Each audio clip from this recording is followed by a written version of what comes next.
Do you know Jesus? Do you really know the real Jesus? I want to give you three surprising facts about Jesus. Facts that come from primary sources about his life, the best sources. That's the New Testament. I want to give you three statements from the Gospel of Luke that to us today might seem quite surprising about Jesus. First of all, that he predicted that others would divide over him. Luke tells us in Luke 12, verse 51, that Christ says, "Do you suppose that I came to grant peace on earth? I tell you no, but rather division. For from now on, 5 members in one household will be divided, 3 against 2, and 2 against 3."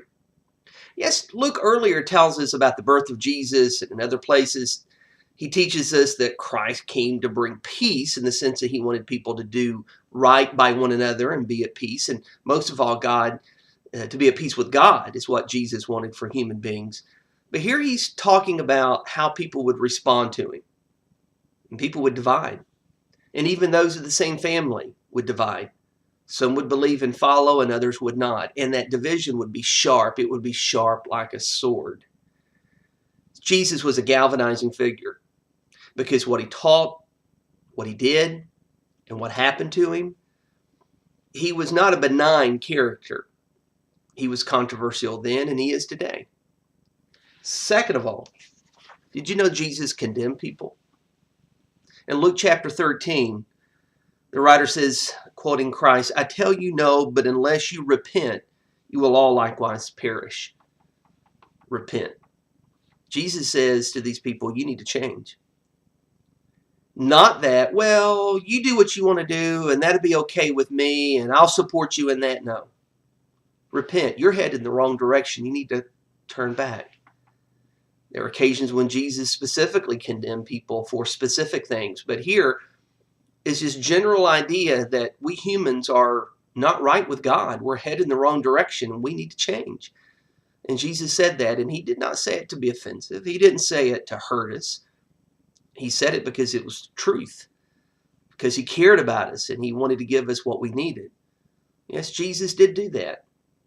Jesus talked about the wrongfulness of hypocritical judgment. He talked about the error of judgment not based on the right things. But Jesus did say, you got to see right and wrong, and you got to distinguish between it. And he did that. And third of all, Jesus loved others unconditionally. Now, you may think, well, that's not all that surprising. I knew Jesus was this loving person. But when you look closely at the love of Jesus, it is surprising. In Luke chapter 23, he's being crucified. And Luke tells us in verse 33 that they crucified him and the criminals, one on the left, one on the right and the other on the left. But Jesus was saying, "Father, forgive them, for they do not know what they're doing." Jesus loved rank, immoral people. He loved religious leaders who were hypocrites. He loved condemned criminals. He loved even his friends after they let him down. And here, he showed mercy and compassion even on his own killers. He was innocent, pure. This was unjust. But Jesus did not harbor bitterness toward them, but begged for their forgiveness because they were ignorant of what they were doing. Yeah, the idea that Jesus is loving is not all that surprising. But Jesus' love is of such a depth and such a toughness that it could break through anything. He loved everybody, regardless of who they were, what they had done, and even what they'd done to him.